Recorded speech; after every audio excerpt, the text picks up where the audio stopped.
Deus de toda glória, vindo me abraçar.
Qualquer ser humano gostaria de estar.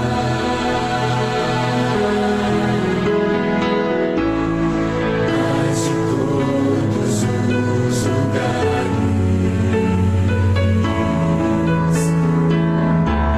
o mais bonito, inspirador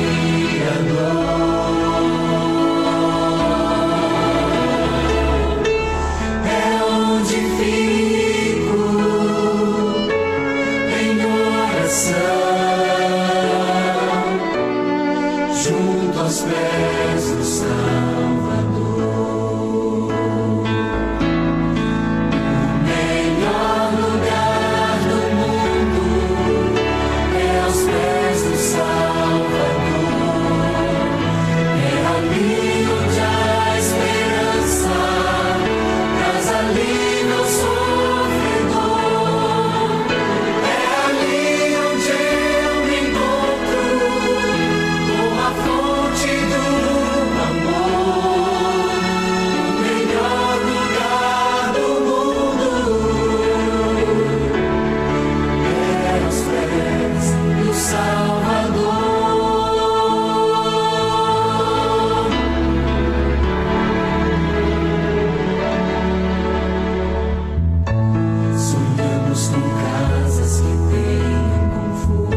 ser um cristão não é fácil em meio à escuridão.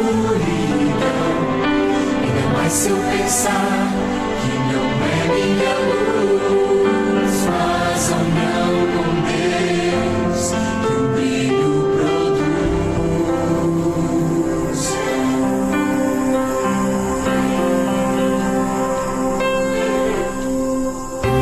Às vezes parece difícil entender que o cristão é... Olá, boa noite. Que a paz do Senhor Jesus esteja no seu coração. Nós estamos, esta noite, continuando a série Princípios Bíblicos de Saúde. E hoje nós abordaremos o tema número 5, Esperança ao Desesperado. E você é o nosso convidado a participar desse culto online que está sendo oferecido pelo Distrito de Casimiro de Abreu, Rio de Janeiro. Agora, antes de nós entrarmos no tema, nós vamos fazer uma oração.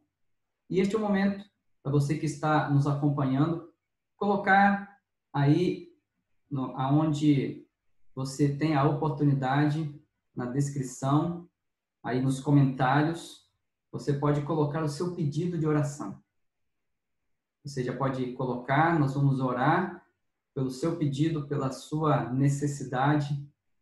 E após o culto, nós vamos continuar orando por esses pedidos também.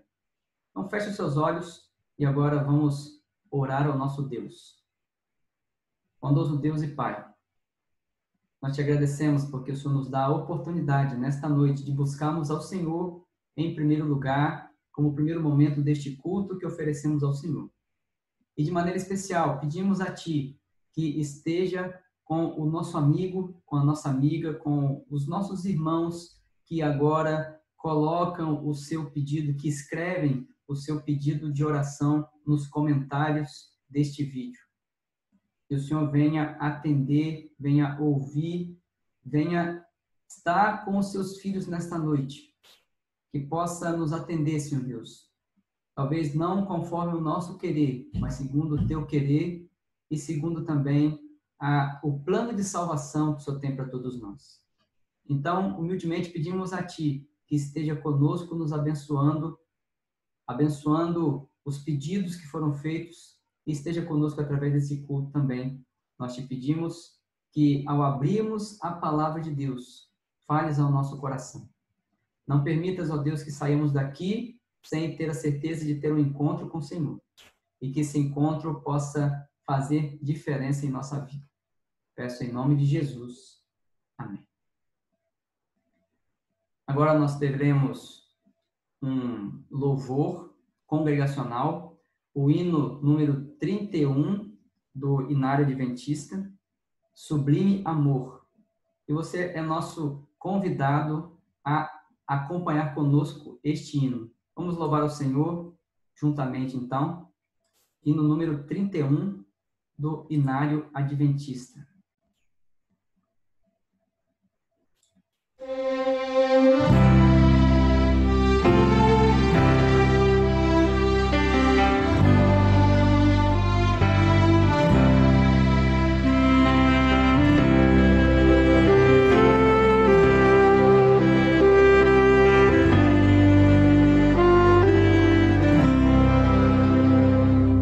Sublime amor, amor.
excelso amor, o amor de Deus que nos remiu da perdição. Em gratidão proclamaremos tão grande amor e salvação. E quando enfim no lar dos céus em doce glória eterna, pra sempre desfrutaremos do grande amor divinal. Sublime amor, o amor de Deus, ó maravilha sem par. Por esse amor eternamente a Deus iremos louvar. O título da mensagem desta noite é Esperança para o Desesperançado. E o texto para a nossa reflexão se encontra no Evangelho de Marcos, no capítulo 2, do verso 1 ao verso 12. A palavra de Deus diz assim: Dias depois entrou Jesus de novo em Cafarnaum e logo correu que estava em casa. Muitos afluíram para ali, tantos que nem mesmo junto à porta eles achavam lugar, e anunciavam-lhes a palavra. Alguns foram ter com ele, conduzindo um paralítico, levado por 4 homens. E não podendo aproximar-se dele por causa da multidão, descobriram o eirado no ponto correspondente ao que ele estava e, fazendo uma abertura, baixaram o leito em que jazia o doente. Vendo-lhes a fé, Jesus disse ao paralítico: Filho, teus pecados estão perdoados. Mas alguns dos escribas estavam assentados ali e arrazoavam em seu coração: Por que ele fala deste modo? Isso é blasfêmia. Quem pode perdoar pecados, senão um, que é Deus? E Jesus, percebendo logo, por seu espírito, que eles assim arrazoavam, disse-lhes: Por que arrazoais sobre estas coisas em vosso coração? Qual é mais fácil, dizer ao paralítico: Estão perdoados os teus pecados? Ou dizer: Levanta-te, toma o teu leito e anda? Ora, para que saibais que o Filho do Homem tem sobre a terra autoridade para perdoar pecados, disse ao paralítico: Eu te mando, levanta, toma o teu leito e vai para a tua casa. Então ele se levantou e no mesmo instante, tomando o leito, retirou-se à vista de todos, ao ponto de se admirarem todos e darem glórias a Deus, dizendo: Jamais vimos coisa assim. Nesta noite nós vamos analisar alguns pontos sobre esse milagre de Jesus e vamos chegar à conclusão de que pelo menos 2 coisas são essenciais para que um milagre aconteça. E esse milagre pode acontecer tanto na minha vida como na sua vida também hoje. O primeiro ponto que nós vamos analisar então é a condição do paralítico, e num segundo momento vamos analisar a atitude dos amigos. Como início, referente à condição do paralítico, nós vemos que o paralítico, ele não só não tinha alívio físico, mas ele também não tinha alívio mental e ele também não tinha esperança. Ele não tinha alívio mental porque o peso da culpa dos seus pecados estavam sobre ele. E nesse contexto aqui, nós entendemos que ele havia ficado paralítico justamente por causa da sua vida de pecados. Os seus atos, a sua vida, a prática pecaminosa que nós não sabemos qual é, mas entendemos pelo contexto e pelos comentaristas que a sua vida de pecados levou-o a ser um paralítico, e isso pesava muito na sua mente, na sua consciência. Tanto é que quando Jesus chegou para ele, a primeira coisa que ele falou foi: os seus pecados estão perdoados. Jesus, primeiramente, não se preocupou com a sua cura física, porque sabia que o que ele mais necessitava era o perdão dos pecados. E talvez nesta noite eu esteja pregando para alguém que tem uma culpa muito grande por um pecado que cometeu no passado, ou por uma vida pecaminosa que vem se arrastando. Deixa eu te falar uma coisa, Jesus também tem uma palavra para você essa noite. Jesus tem um perdão para você. Basta você se humilhar na presença dele, se arrepender, buscá-lo de todo o seu coração, e ele também pode te perdoar. Foi isso que ele fez a princípio com esse homem. Para o paralítico bastava ele ser perdoado, ele não precisava nem ser curado fisicamente, porque o que mais angustiava ele era o peso da culpa, porque realmente ele era uma pessoa que de tanto praticar o pecado ficou doente. Então Jesus se preocupa com a cura mental das pessoas. Jesus deu a ele um alívio mental. Agora, é lógico, ele precisava também de um alívio físico. Esse homem por muito tempo apelou aos fariseus, apelou aos doutores da lei para que ele tivesse um alívio físico. Mas infelizmente, o que os líderes religiosos dessa época, que só eles tinham para ele, para esse homem, era que ele deveria realmente ser um excluído, porque ele estava, de certa forma, sob a ira de Deus. Assim eles pensavam naquela época. Então, como um leproso, ou semelhante a um leproso, ele era excluído da sociedade e inclusive da vida religiosa. Uma das coisas que ele não poderia fazer era, inclusive, ir e frequentar o templo. Muitas vezes ficava do lado de fora.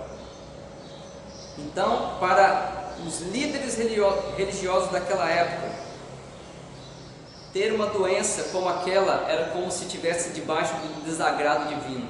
E nós sabemos que não é assim que acontece. Deus não é o autor da doença. O pecado é que nos leva à doença. E a humanidade pecadora, de uma maneira geral, tem feito com que este mundo tenha adoecido cada vez mais. O causador de toda morte, toda dor, toda doença, todo pecado é Satanás, originalmente. E lógico, cada um de nós temos a opção de continuarmos pecando como estilo de vida ou não. Como assim, pastor? Sim, existe uma diferença entre um pecador arrependido, que se arrepende dos seus pecados, pede perdão a Deus, é perdoado e deixa o pecado de lado, com uma pessoa que peca, vive pecando e como se aquilo estivesse tudo certo. Está tudo certo, minha vida é essa, eu gosto disso, gosto dessas práticas. Então, para esse que tem o pecado como estilo de vida, realmente não há perdão, porque ele não quer ser perdoado, ele não quer mudar de vida. Agora, para mim e para você, existe o perdão, porque nós entendemos que somos pecadores e isso entristece e angustia o nosso coração. Agora, aquele homem, ele tinha que ter também um alívio físico. Ele precisava de um alívio físico. As suas pernas já estavam ali, já sem saúde, com várias feridas, de tanto se arrastar de um lado para o outro. E de certa forma isso era um incômodo, causava dor. E ele precisava sim de um alívio físico. E por isso que Jesus curou-o também fisicamente. Jesus se preocupa com cada detalhe da nossa vida. Jesus se preocupa com cada detalhe das pessoas que o buscam e mesmo daqueles também que não o buscam. O problema é que nem todas as pessoas querem entregar o coração a Jesus, querem deixar Jesus tomar conta e direcionar a vida. Esse homem tomou uma boa decisão. Agora, em terceiro ponto, esse homem não tinha esperança. Ele chegou ao ponto de pensar que, assim como um leproso da época, ele não tinha esperança de restabelecimento. Conforme nós mencionamos, a sua doença era resultado de uma vida pecaminosa e os seus sofrimentos tinham que ver também com uma amargura muito grande de coração. Agora, eu gostaria de mencionar rapidamente aqui sobre a atitude dos amigos. Nós vamos falar aqui sobre 3 atitudes desses amigos. Nós vimos 3 condições do paralítico. Ele precisava de alívio mental, ele precisava de alívio físico e ele precisava de esperança. Por isso que daí vem essa palavra desesperado. Uma pessoa desesperada é aquela que perdeu a esperança. E sabe, meus amados, nós vamos ver que para aqueles que não têm mais esperança, existe ainda o povo da esperança. E aí que entra os amigos, nesse contexto aqui bíblico, e aí que entramos eu e você na história. Somos o povo da esperança. No texto lido, foram os amigos que levaram aquele homem doente, sem esperança, amargurado, na presença de Jesus. E como primeira atitude dos amigos, nós vemos justamente a questão da beneficência. O que é a beneficência? É a prática de fazer o bem. Ou seja, eles não só ficaram com dó, eles não só ficaram ali conduídos com a situação daquele leproso, mas eles pegaram o homem e levaram até Jesus. E mais, eles fizeram um buraco no teto. Por quê? Porque não tinha como chegar na casa, era muita gente que estava na casa e ao redor da casa. Então eles abriram um buraco, e o teto naquele tempo era uma espécie de barro e madeira assim, e galhos que eram entrelaçados, e ali se jogava barro e fazia o telhado, de modo que, no mínimo, o que aconteceu naquele dia foi que, quando eles começaram a abrir o buraco no teto, em cima de Jesus, vários pedaços de torrões de barro caíram ali, provavelmente na cabeça de Jesus também, de modo que Jesus teve que parar de pregar, todos pararam também, e de repente aquele homem desceu no leito, que na verdade era como se fosse uma esteira. Não era uma cama, mas era uma esteira que desceu ali na presença de Jesus. Então aqueles amigos, primeiramente, tiveram uma atitude benevolente. Eles colocaram em ação o bem. E sabe, meus amados, fica aí um exemplo para nós hoje. Deus espera que eu e você façamos o mesmo hoje também pelas pessoas. Tenhamos essa atitude. Muitas pessoas estão amarguradas, muitas pessoas estão tristes, muitas pessoas estão hoje sem esperança de um futuro melhor. Perderam seu emprego, perderam sua família, perderam a capacidade de sair, inclusive de dentro de casa, com medo, com angústia. Precisam de esperança. Você foi chamado por Deus para ser o povo da esperança, fazer parte desse povo. E Deus espera que você também tenha uma atitude benevolente. Agora, além disso, eles foram inusitados. A segunda atitude dos amigos. Ou seja, o que é ser inusitado? É fugir do padrão. Foi o que nós mencionamos. Eles abriram um buraco no teto. Eles saíram do comum. E Deus espera que nós saiamos do comum também. Se hoje estão já mencionando a questão do novo normal, então não esperemos somente ficar nesse novo normal, entre aspas, mas dentro do que podemos fazer, guardadas as medidas de segurança, vamos continuar levando esperança às pessoas e sair do normal. Deus espera isso de você, porque o Evangelho deve ser finalizado. E eu não acredito, sinceramente falando, que o Evangelho será finalizado dessa forma, inclusive que eu estou fazendo aqui pela internet. Mas será aonde? Ali, rosto no rosto, casa em casa, pessoas se encontrando fisicamente ali, olho no olho, porque assim a obra começou e assim a obra finalizada. Existe até um texto de Ellen White que ela menciona que ela viu pessoas do povo de Deus com o rosto iluminado, indo de casa em casa, pregando o Evangelho para as pessoas, abrindo a Bíblia com elas. E esse rosto iluminado não era o rosto iluminado por causa do celular, mas é o rosto iluminado pela glória de Deus. E finalizando, a terceira atitude dos amigos é que eles foram altruístas, ou seja, eles tiveram um amor desinteressado por aquele homem. Que lição maravilhosa, esse amor dos amigos, que viram ali um tiquinho de fé que aquele homem teve, mas ele não tinha condições de ir até Jesus. Então eles falaram: não, nós não vamos ganhar nada com isso. Na verdade, nós vamos ter que nos esforçar, vamos ter que suar, vamos ter que carregar uma pessoa. É difícil, mesmo em 4, carregar numa espécie de lençol, era uma esteira, e subir no telhado, e a cavar e descer com o homem. Eles não ganharam nada com isso, mas eles fizeram por amor, porque eles sabiam que Jesus poderia curar aquele homem. Sabe, meus amados, nós fomos chamados por Deus, eu e você, para sermos as pernas e os braços de pessoas que hoje não conseguem ir até Jesus. Agora a pergunta é: qual vai ser a sua atitude referente à situação de muitos que você conhece e que não conseguem hoje, por algum motivo, ir até Jesus? Jesus espera que eu e você possamos ser também benevolentes, inusitados e altruístas para levar o Evangelho à frente. Que Deus possa abençoar na sua decisão nesta noite, porque nessa história aqui, a conclusão que eu chego é que para acontecer um milagre na minha vida, na sua vida ou na vida de outras pessoas, precisamos de 2 coisas. Primeiro, e lógico, não poderia existir um milagre sem esse primeiro ponto: o poder divino. O milagre só aconteceu porque o poder divino foi colocado para o ser humano.